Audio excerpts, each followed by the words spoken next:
Thank you for being part of the OVC Oral History Project. When and how did you first get involved in the crime victims movement?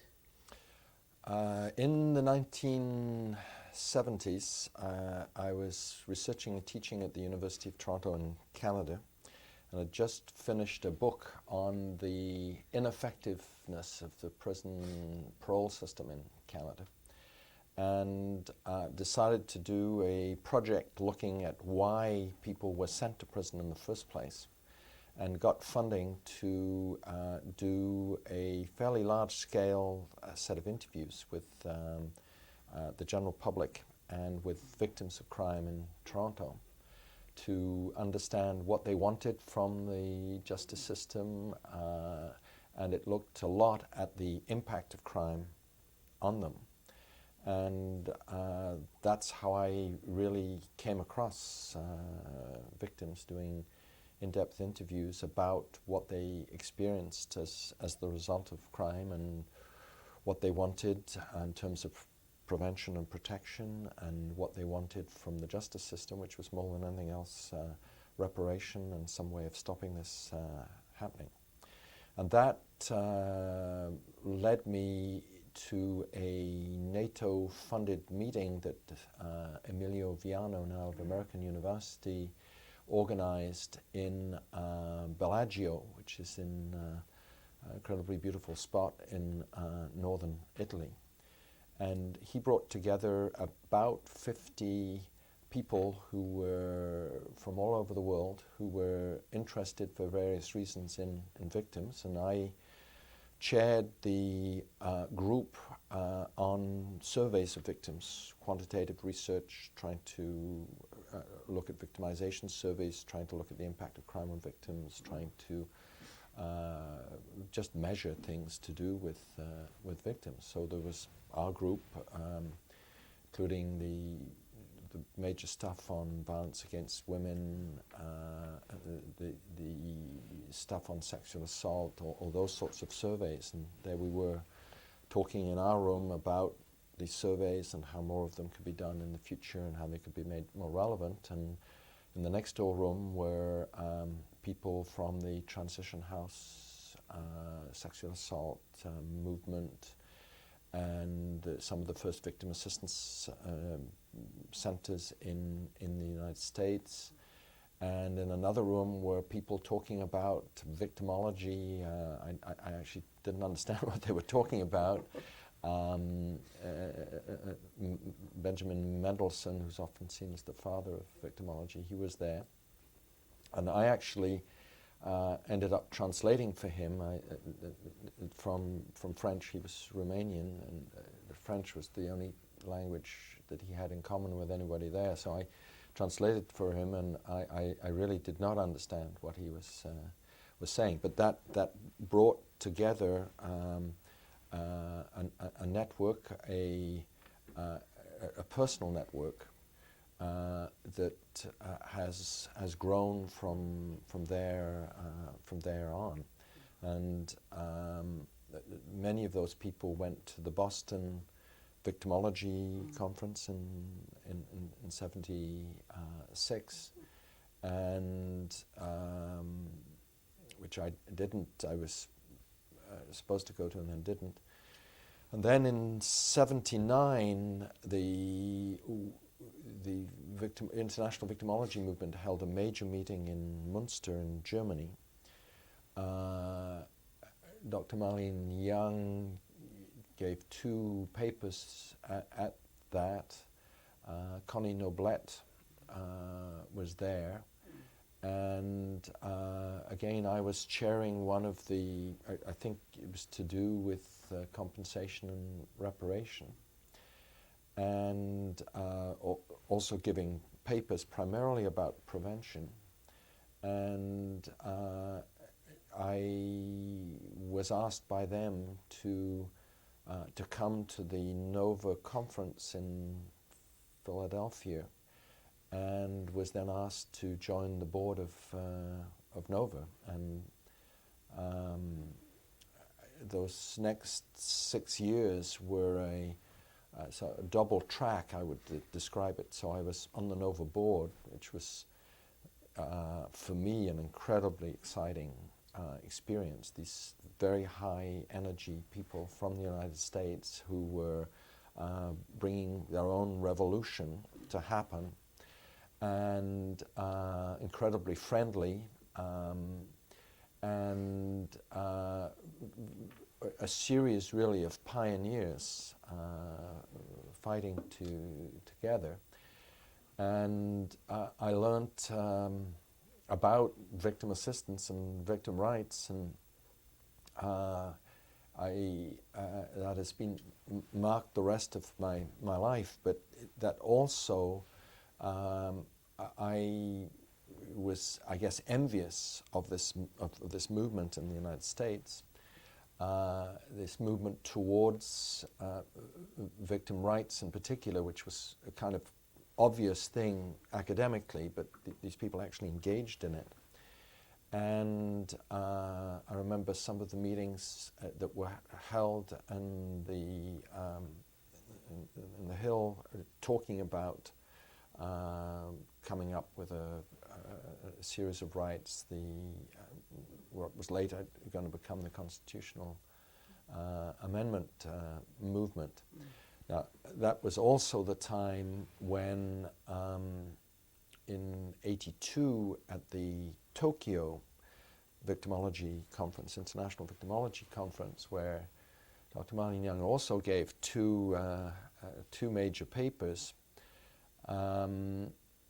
I persuaded Leroy Lambourne, the law school at Wayne State University, that he should help me and we should get together to draft an international charter on victims' rights. And I remember in our hotel room, he and I, with whiskey, of course, discussing this idea and what should go into it. And Leroy Lambourne was always very careful. The law professor had to have everything crossed and T's crossed and the I's dotted. And really, what we decided to do was to take the rights, the so-called rights for victims, which were really principles of justice and action for victims, in from states like New York and Michigan, and put these into some sort of proposal that we then took to the Secretariat of the United Nations, and they said, "Oh yes, this seems quite interesting. It has to be both victims of crime and victims of abuse of power." We didn't really know what abuses of power were, but we sort of said yes, and that developed into, came back to the NOVA board with a proposal that they adopted. We went to the World Society of Victimology board, they adopted, and then we began a movement of, we went to the American Bar Association, Susan Hillenbrand, and we began an international movement of non-governmental agencies around the victim issue, and that led to support from particularly the French government, France being basically the only country that actually gives victims legal rights in the courtroom, so they were interested in it, and then we got the Canadian government interested, and that's about the time of the President's task force on victims, Lois Harrington, and she was then the head of I think the Office for Victims of Crime, and she decided that she was going to be a supporter of that. I remember her coming to the United Nations Congress in '85 and speaking to it, and I got adopted there. and is now a major human rights instrument that has had ripple effect, probably not so much in the United States, but in many, many other countries, and is clearly a founding part of the victim rights within the tribunal in Rwanda and the International Criminal Court. But I see the international stuff as having a low-profile impact on much of what has happened in the United States, giving, I think, some reinforced energy to many of the leaders in the United States, like Marlene Young, and also getting people to think more about whether the United States wants to be the leader, wants to be the best, and I think has provided some healthy competition as countries in France with really ahead of the United States today in terms of representation in courts, and for the less violent victims in terms of reparation. England really far ahead of the United States in terms of compensation for victims of crime, and I'm using just those as two examples. And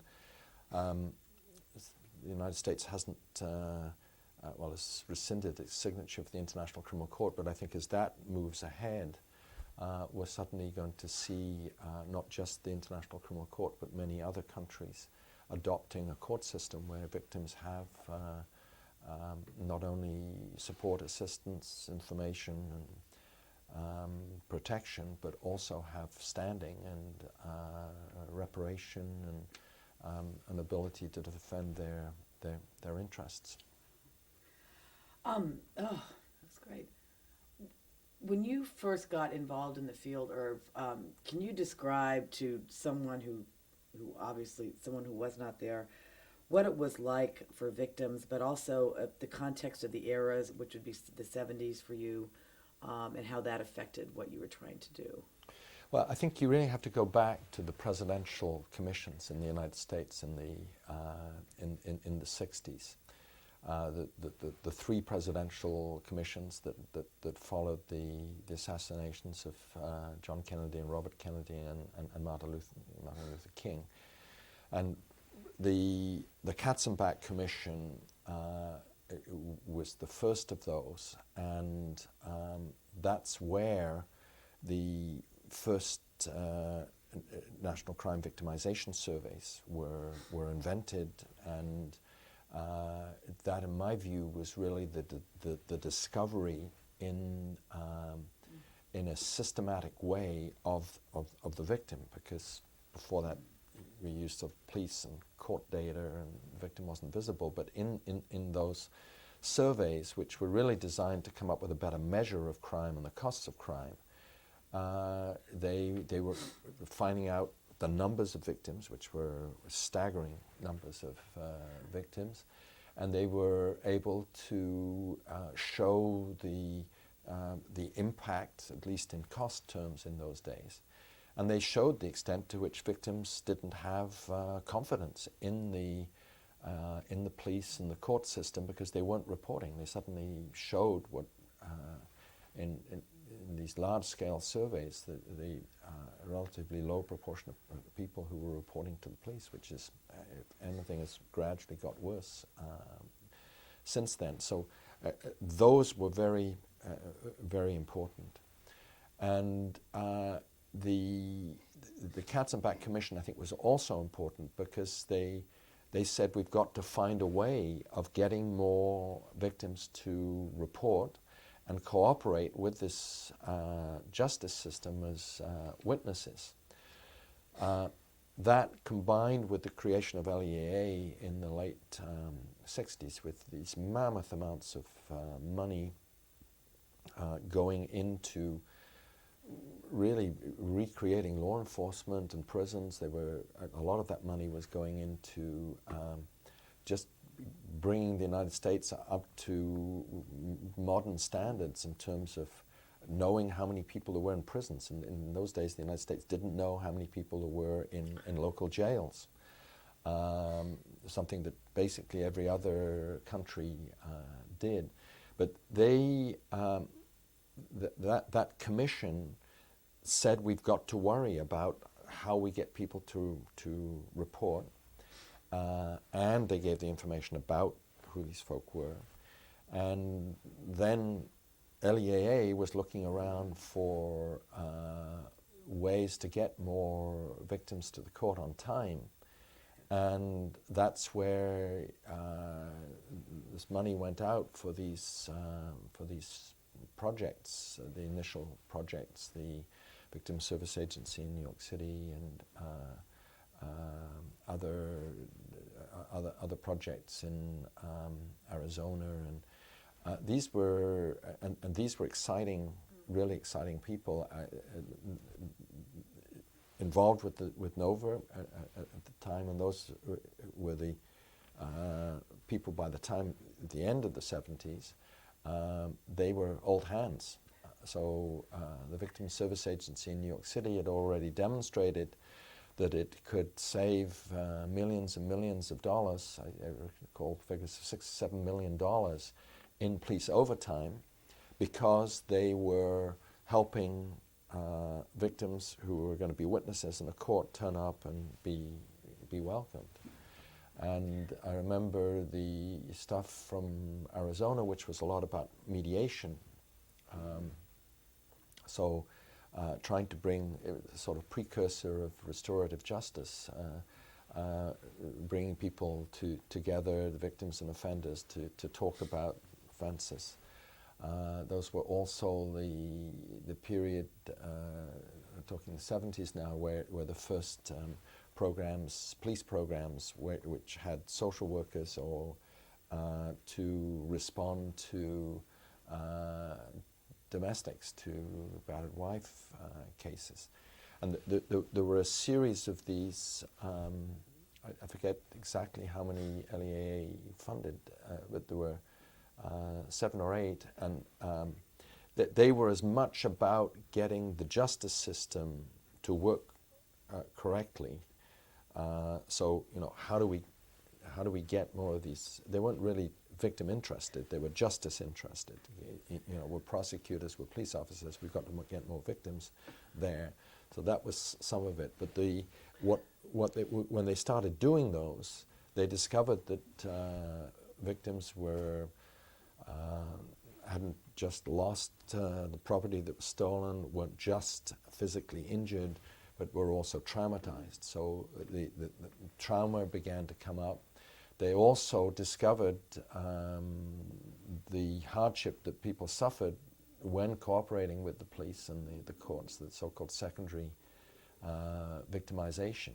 So, and that was discovered by people actually delivering a service, but in my view, reinforced by these large-scale surveys. I mean, the United States has done, the National Crime Survey dates from 1972, the 30 years of victimization surveys involving 60,000 households or more, an incredible data bank that was mainly being used for crime trends. But some of those people who did the interviews, for instance, were discovering victims who'd never, the courts just saw them as people, as pawns that were property that was going to be produced in the court for witnesses, and they suddenly discovered there's people here, and these people have, they've suffered, and they suffer again when they cooperate with the system. And they have an interest in this system. They're not just there to enable the state, the prosecutor, to get a conviction. They also have some interest in whether there's a conviction or not. They have some interest in their own safety if the person is going to be released. They have an interest in getting their property back or getting reparation. All of those things were being discovered. This is like such a history lesson for me. It's great. Um, Thinking back to the 70s, Irvin, maybe looking at the work you were doing with research and certainly the international venues, what do you think was the greatest challenge that you and your colleagues faced in affecting change? Uh, I think it's the police and the justice system. These are incredibly entrenched bureaucracies. Uh, the law enforcement agencies have a credo of getting a man, of enforcing the law, and that's what they're about. They don't see themselves as first in aid to victims. They don't see, they arrive, they want to know which way the guy went, what he looked like, and they want to get out of there. Because their job is to process as many offenders as they can and hopefully get as many convictions as they can. And this is still true today, they don't, as an agency, really care about victims. And the same is true in the courts. The judges, the prosecutors are there to do justice, and justice means the state. Well, it's criminal justice. It's justice for the criminal, whether you look at that as weak justice or as strong justice. It's justice for the criminal, and what they're trying to do is to decide whether the person is guilty and then convict him and sentence him. And that's it grew maybe for good reasons out of protection of human rights in 200 or 300 years ago, and but to get that system to realize that in fact crime is about three major interests. Yes, there's an accused or an offender. Yes, the state has an interest, but also the victim has a real interest. That is a major battle, and I think what you see internationally is that's hard to change. Yeah, you can have a few volunteers working with a prosecutor to try and mitigate the hardship that the victim experiences going through that system. Yes, you can occasionally get in a police department a victim unit, which is sort of also there to cushion the victim against the main problems that they'll experience in the police department. But it's very difficult to get the fundamental change. And this is, in my view, why the French system is particularly exciting. I'm not saying that it's perfect. I'm not saying that French police treat victims in any way like they should do. But once you get to the court, the victim has standing, has a lawyer. The victim can appeal a charge decision, saying that that charge isn't the right charge, it should have been higher. So you can go from the judge who took the decision to accept the charge to an appeal judge. You can appeal whether the person should be released or not. You can, in sentencing, you can ask for reparation. You can bring your own evidence for reparation. And through asking for reparation, you can look after a lot of your safety issues. And I think we're a long way today from getting that. Yes, in the United States, you have several states where you can allocute, but this is actually very limited. And if it gets appealed to the Supreme Court, well, it's clear that there are no real victim rights at the in your constitution as it stands at the moment. So the things that the victim movement has achieved in the United States are still, in my view, largely on the margin. And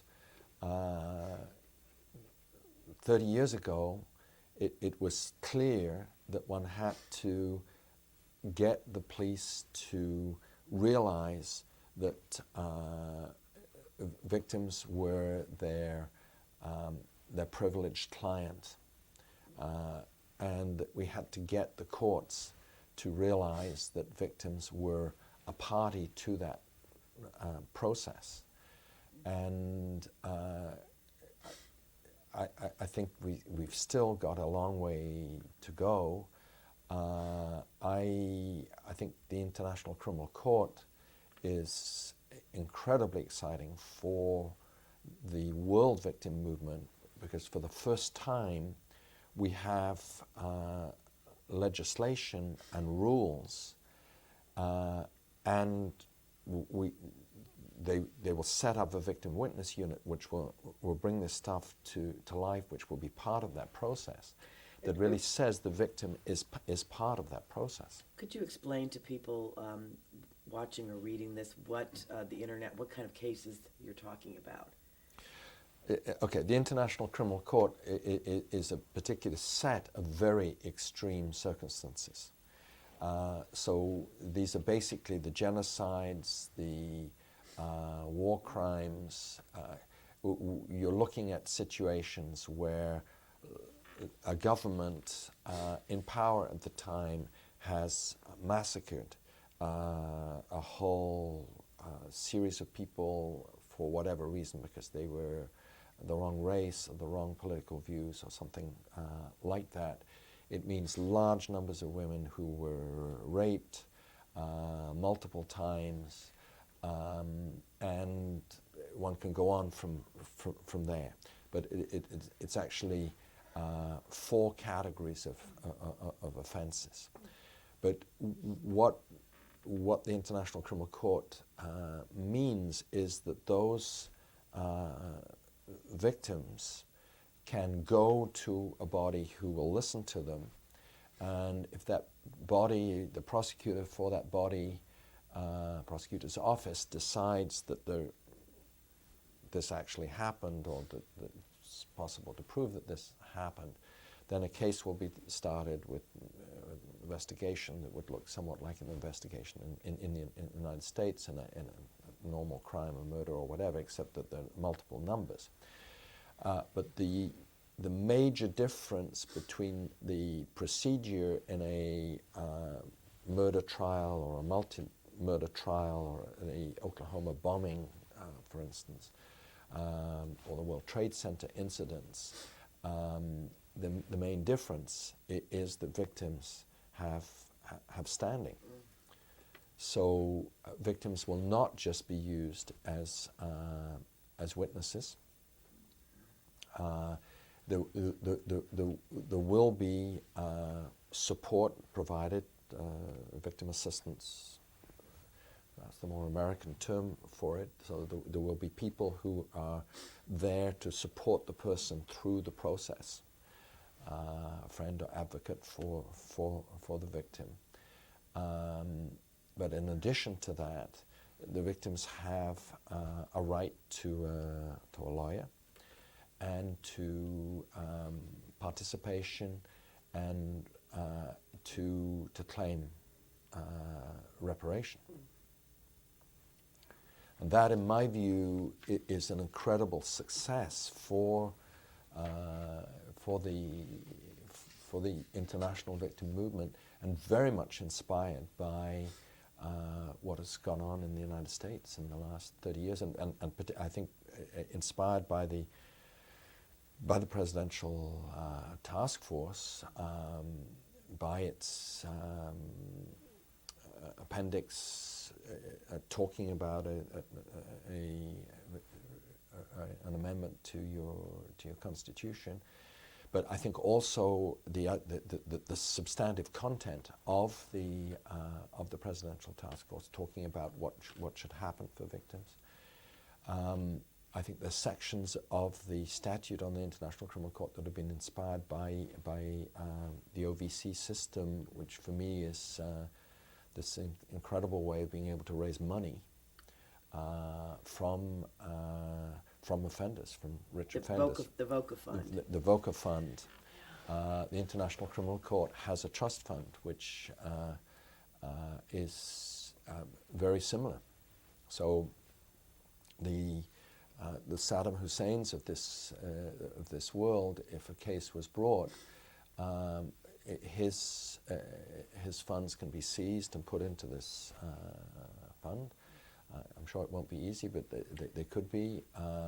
And the governments who have tolerated some of these atrocious acts can also be used for that fund, like they were at the end of the Second World War in the Nuremberg and Tokyo trial, so where victims of those sorts of atrocities are still receiving funding from the end of the Second World War.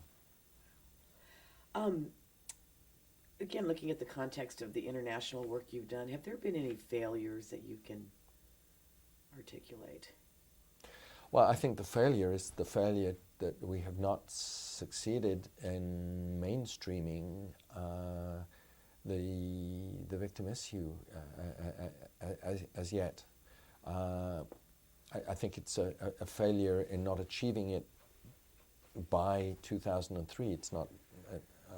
I'm actually quite hopeful that we will achieve it. If one looks what has happened, so the initial, if you go back to the 60s, where Marjorie Fry basically persuaded New Zealand and then later England to create a compensation program, and that led to compensation programs in states like California, New York, and the States.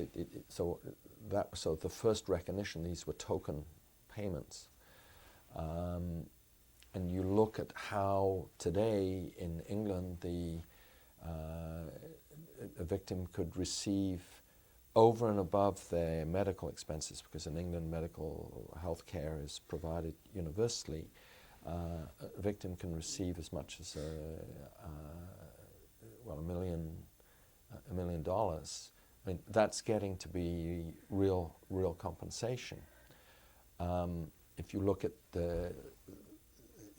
what they could get in the 60s, and what they still get in some U.S. states, and even in the province in which I live in Canada, where the maximum amount might be the order of $15,000 US dollars. I mean, so you can see that we can succeed. So when you get that level of money being paid in a compensation program, you can also see that there's a thing called the European Framework Decision, a very complicated phrase, but what that means is that every government, every country in Europe and in the European Union, and every country that wants to join the European Union now has to meet certain standards for victims. And these standards, they have a period of time to achieve it. And these standards include victim assistance. They include a significant level of representation in the court, so getting legal advice. They include minimum levels of compensation. So these standards now are universal in those European countries. My perspective is that each of the standards in that European document are as good or better than the best U.S. states at this point in time. So I think it's significant. So that's a success achieved. Now those achievements have occurred in the last few years, but they were a result of things that were going on over a really 15, 20, 30-year period. And those sorts of successes and the International Criminal Court all give me confidence that we're going to achieve a lot more. Now, to see, basically, for most victims, they're never going to get further than seeing a police officer, because so roughly 1 in 2 victims on average report to the police for the average crime. Okay, for murder, the majority do. But for the average crime, you're talking about 1 in 2. And then you see a huge drop-off between when you went to the police and when it ever gets to courts. And I think the major challenge for the victim movement is how to get police agencies who say that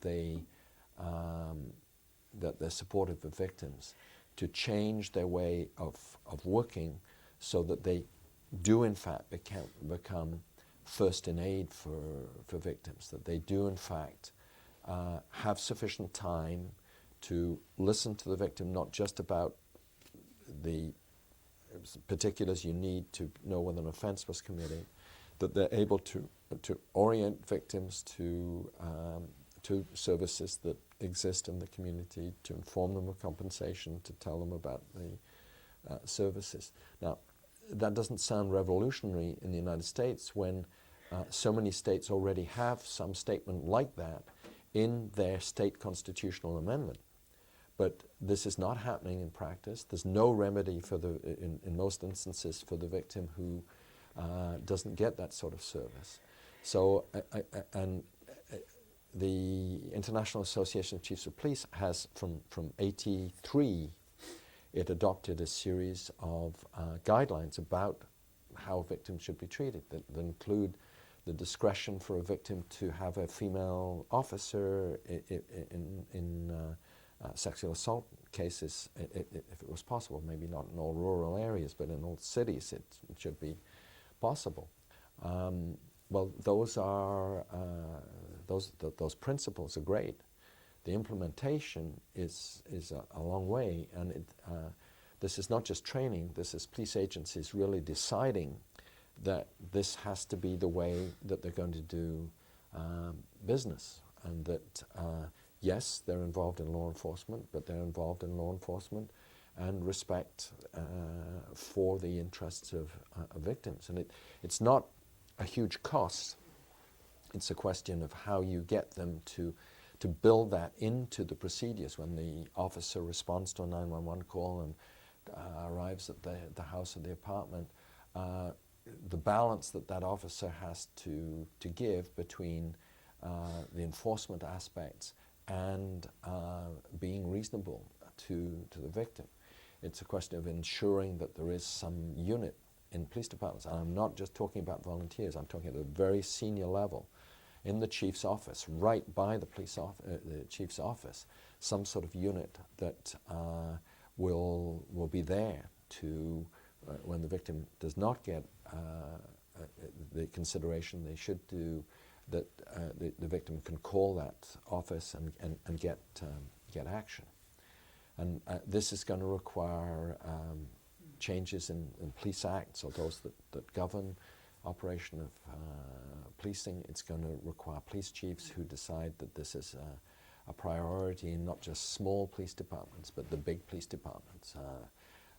New York, Los Angeles, Chicago, they have to, it's going to be interesting to see if Mr. Bratton in Los Angeles will make concern for victims part of his reform regime to get the Los Angeles Police Department working better. If you could identify one accomplishment of our field in the past 30 years, just one, what would it be? Well, I think the UN Declaration is undoubtedly the most important because it's there and it affects the whole world, and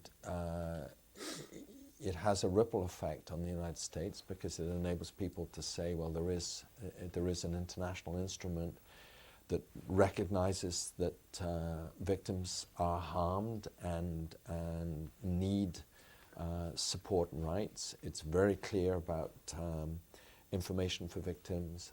It's clear about standing for victims. Whenever the personal concerns of victims are affected, they should have a right to present and have their views considered. And in my view, that makes it clear that they should have standing in the court.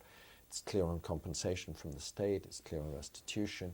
It's clear on services, not just from the victim advocacy movement, but from police, from hospitals.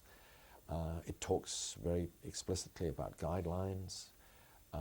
It talks about how the victims of the genocides and apartheid should be dealt with, and it's been described as a Magna Carta for victims, and I think that's what it is. It's a Magna Carta for victims, and it's referred to all over the world when politicians decide that they are in fact going to do something for victims. It's not a magic bullet that gets change on its own, but politicians who want to create a better world for victims refer to it. They're concerned about whether their domestic legislation and practice programs is consistent with it.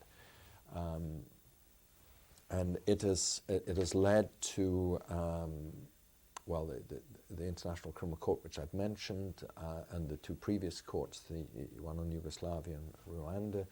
It's led to a handbook and manual that can be used for training in the United States or elsewhere. I think it's the handbook is probably the best text for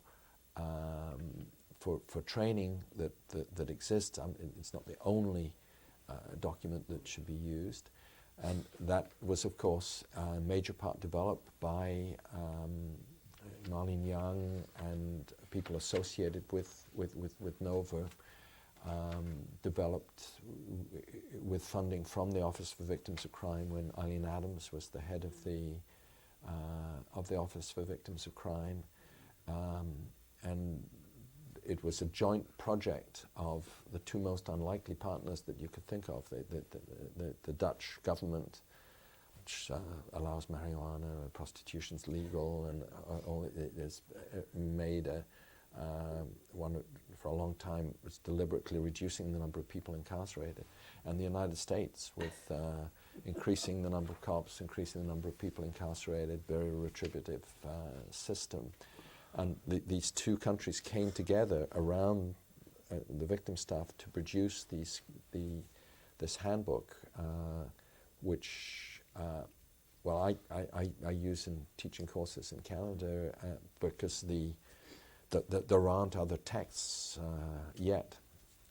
And it takes the simple principles of that UN declaration.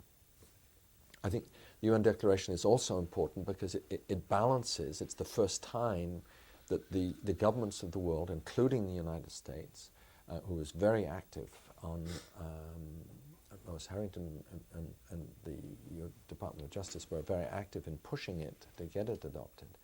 It provides in the international area a balance, because there were all these rights for offenders and guidelines and law enforcement and how prosecutors should operate, and suddenly you get a document that states in simple terms, 2 pages, what should happen for victims. And I see it as something that's going to keep people coming back. So I hope you're going to get a constitutional amendment here, but until you do, the UN document gets used in this country by people as one argument for achieving, for bringing victims in from the cold, from bringing a system of blind justice. I think you had this wonderful picture Madam Justice blinded us and changing that situation. That's great. Irv, what advice would you give to professionals and volunteers who have more recently joined the field, who weren't around in the 70s? My main advice would be, yes, do your job, but get involved at the policy level.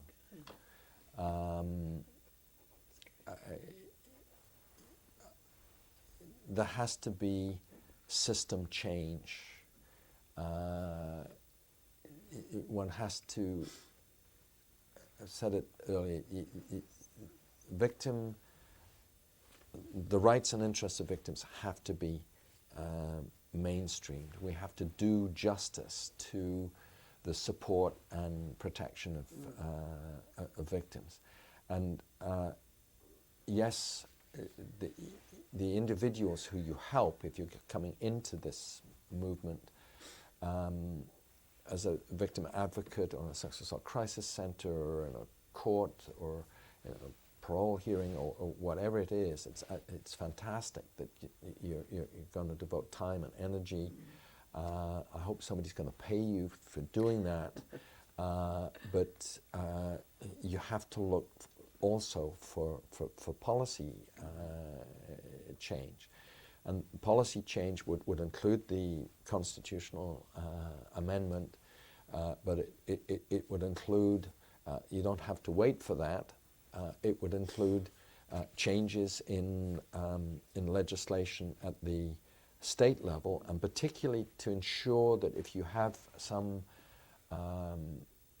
if there is legislation or there is a constitution like Michigan, for instance, that has an incredible, it sets out exactly what should happen for victims, but there's no remedy. So trying to get a remedy for that, and of course money. You in this country are able to pay for the incarceration of 25% of all the people incarcerated across this planet. And I think if you're able to do that, you should be able to find the money to make sure that people who are the victims of crime are compensated adequately, that the people who work in victim assistance are not all volunteers, that they are paid for the sort of job that they're doing at reasonable levels. And I think they should be looking at, I think the person who's working with the battered wife or the murder victim or the rape victim, it should be equal pay for equal work, and that means that you should over time get salaries and the sorts of things that, for instance, people in law enforcement get or lawyers get. This may be a radical view, but that is my view. And it's only when we begin to pay the people who work for and with victims the sorts of amounts that we pay for people to work for and maybe against offenders, that we're going to have some sort of real recognition of and real respect for victims. And I think it's at the policy level, it's finding this balance between legislative change. So yes, the amendment, because that's going to give you a remedy, that's going to ensure a face-off between offender rights and victim rights at the Supreme Court, but then at other levels, at the state level, getting the legislation, etc. But legislation is only one part of it. One also has to move money into where it needs to be spent. That's a big change. Okay.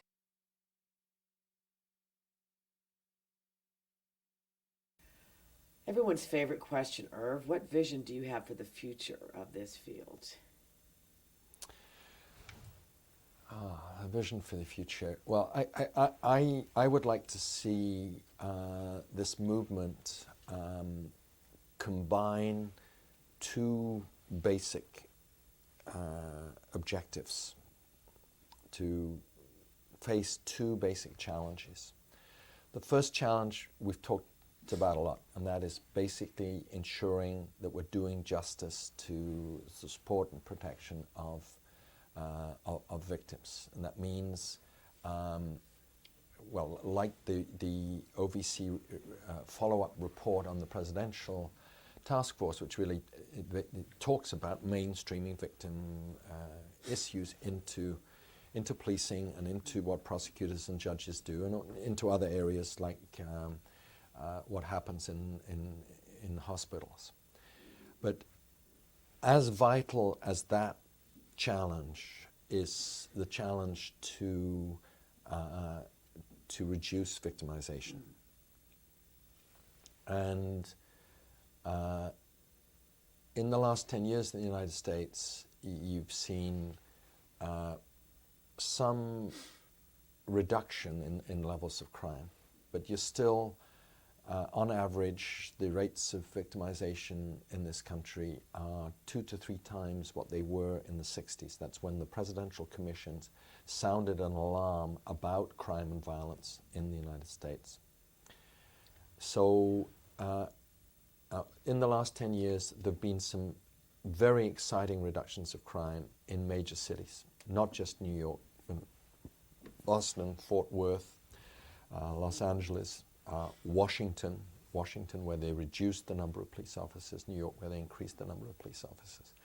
Now, some of those reductions were due to your economy doing so well. They were due maybe to the age distribution of the population. And some of them may have been due to some deliberate actions. What Mr. Giuliani thinks, or Mr. Bratton thinks deliberate actions are very different from what I see or what your National Crime Prevention Council sees. What I see is that people began to realize that the reduction of crime was an important objective, and that justice wasn't the only thing that one had to do through this, about crime.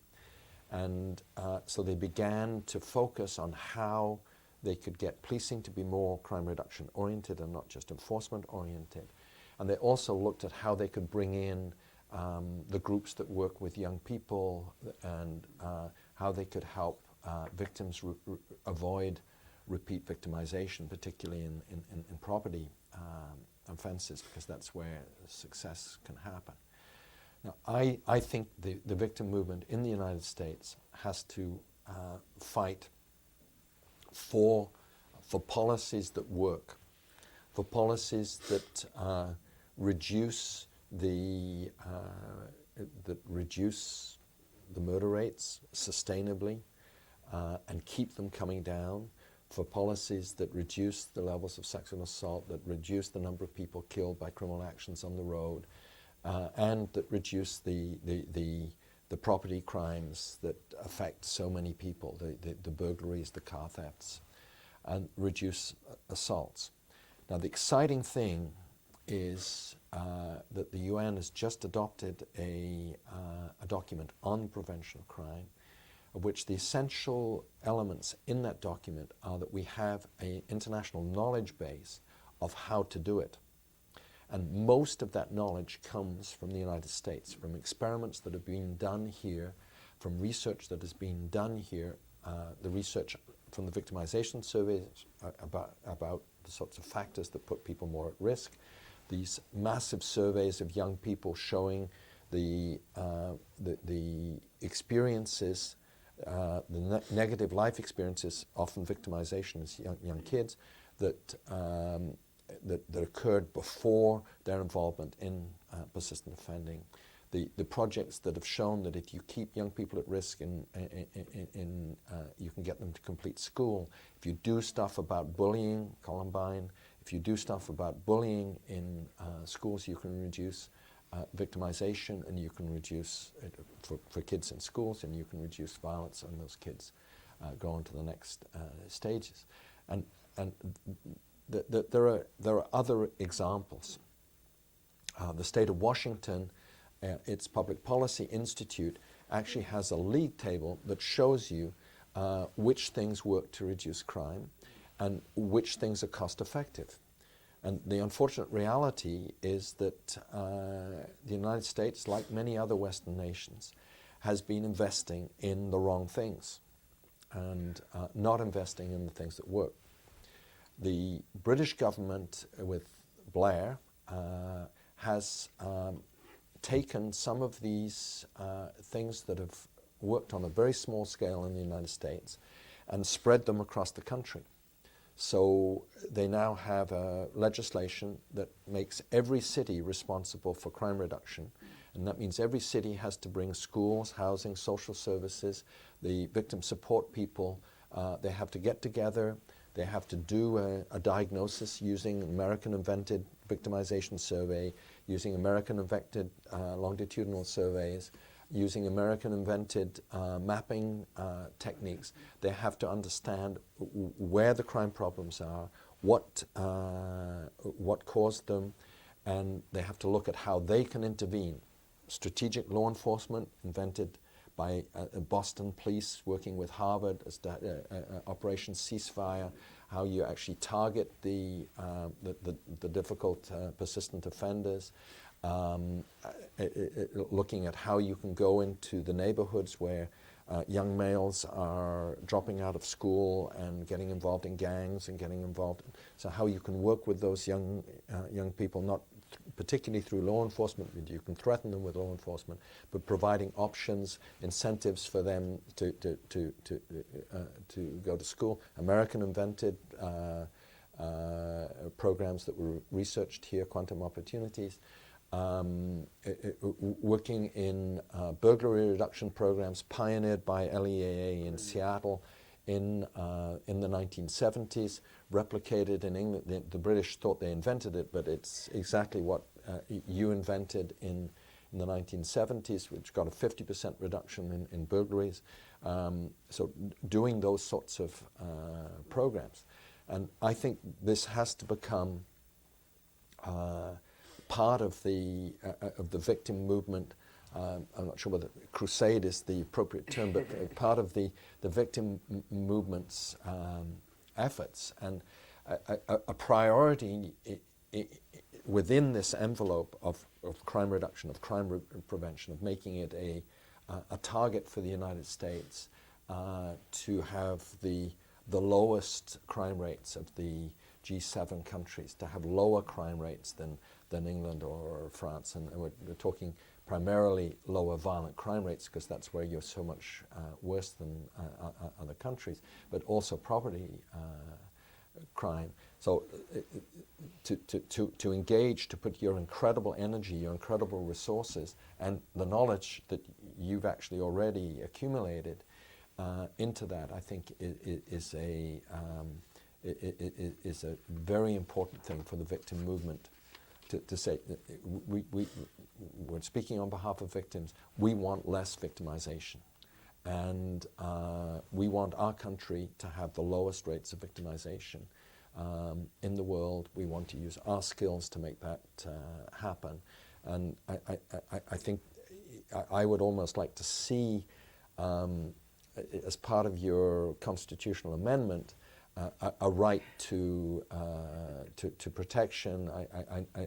I know that politically it's probably not feasible. You have to do it in other ways, but it has to become part of what you're doing here, and with a very major emphasis on the prevention of violence within the home, because this is not only a women's issue.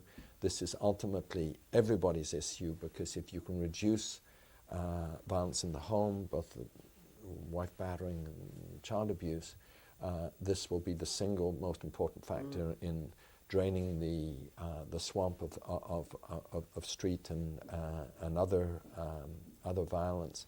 it will also be a major contributor to bringing up kids who are less prone to crime generally.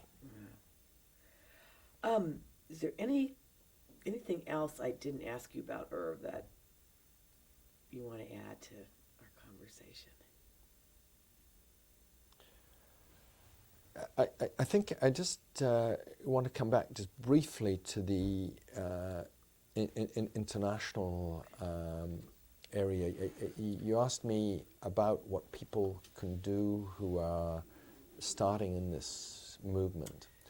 And my response was, well, not only do a fantastic job, but policy. And I focused on policy within the United States, and I think I was right in saying that.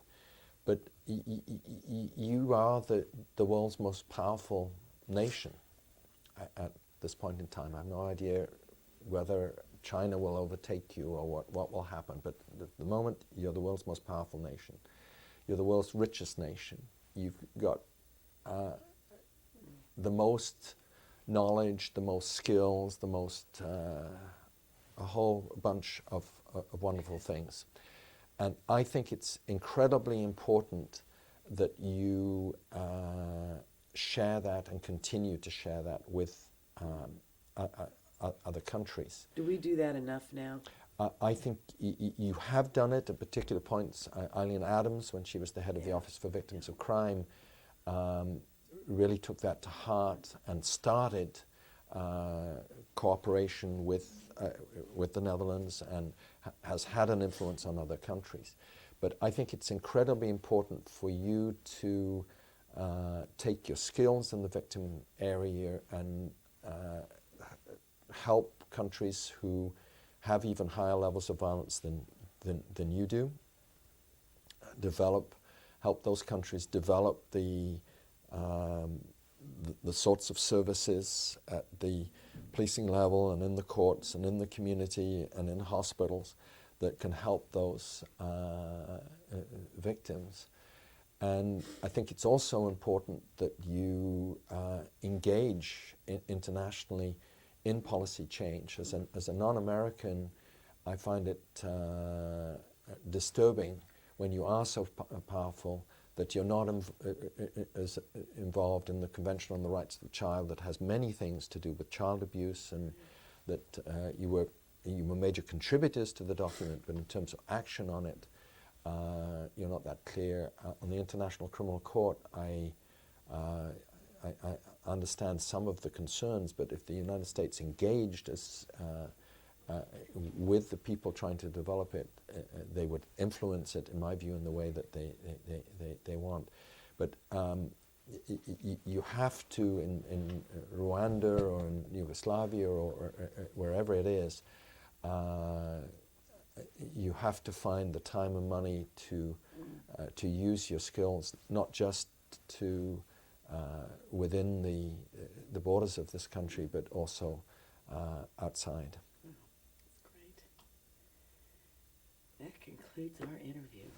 Okay. Thank you Good. so much.